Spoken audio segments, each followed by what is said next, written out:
Hello and welcome to another analysis behind the news, where we provide the perspective that you can use to help save American liberty and independence. So welcome to day 30 of the federal government shutdown, which only affects about 9% of the government. But given the enormous size of the government and the glaring evidence of its enlarged and unconstitutional scope, this is a great time to call into question obedience to the federal government. Now, don't get me wrong, this isn't about not paying taxes or boycotting any of your civic duties. Be sure to do all of that because you are no good to the movement if you're sitting behind bars. What we're getting at today deals with the tools that our founding fathers gave us to stop federal overreach.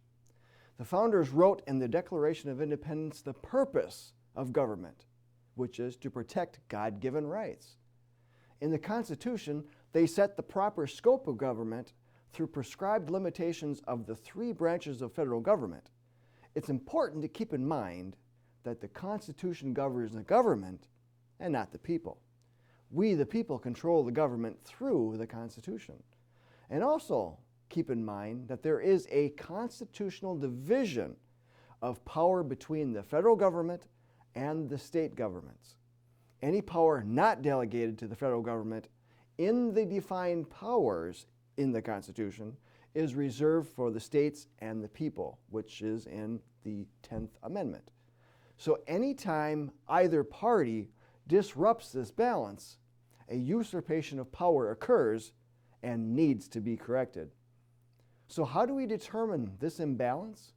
Well, let's open up our Constitution to Article 6 and read the second paragraph.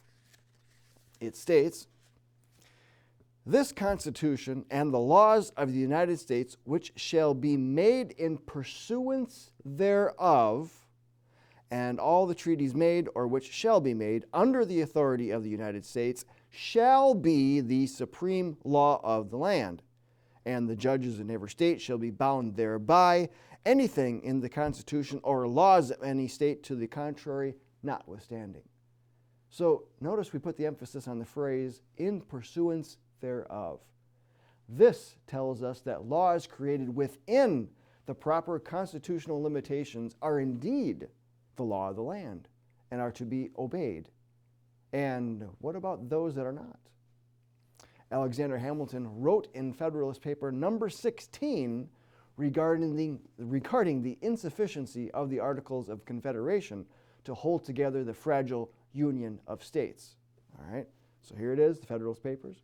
So in a key sentence in Federalist 16, he writes, "If the interposition of the state legislatures,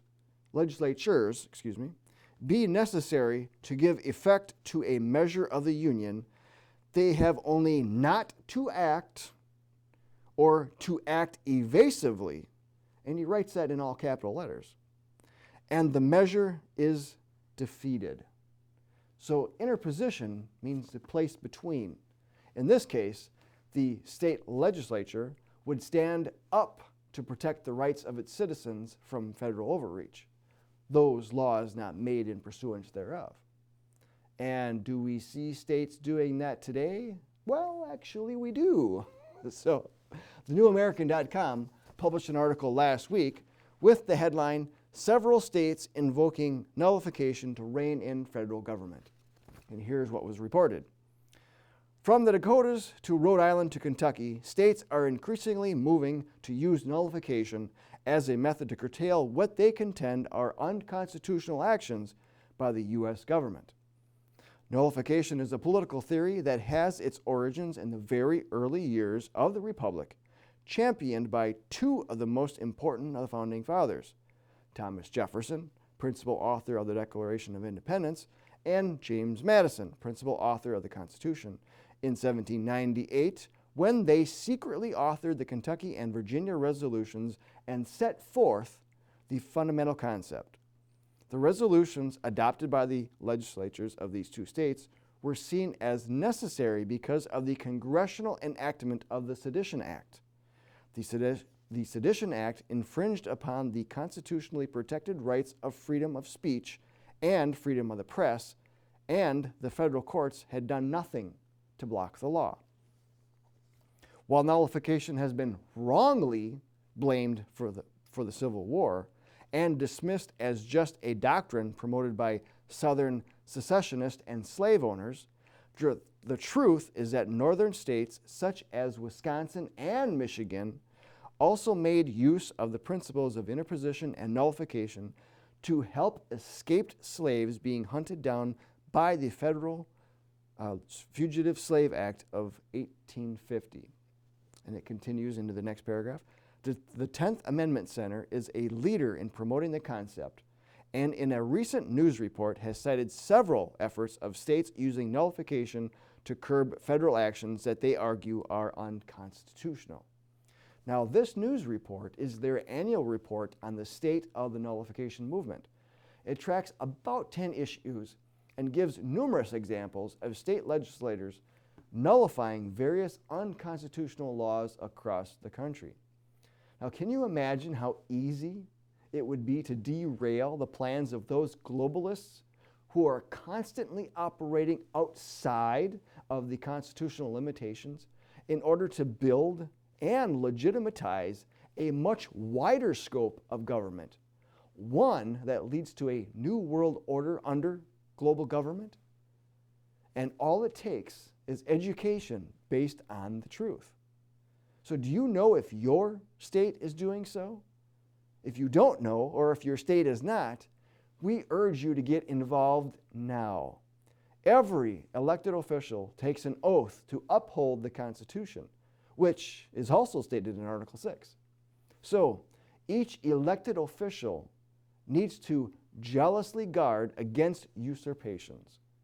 If they don't know that, it's because they haven't learned it.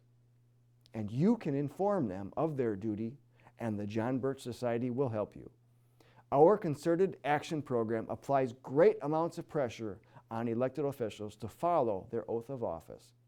We'll show you how to finally rein in big government. So we ask that you please apply for membership today at jbs.org. And to learn more about Article 6, get a copy of our 24-page booklet. This easy read is available in print, as well as an audiobook and a Kindle book. Links are in the video description. And please like and share this video with others. And until next time, we'll see you then.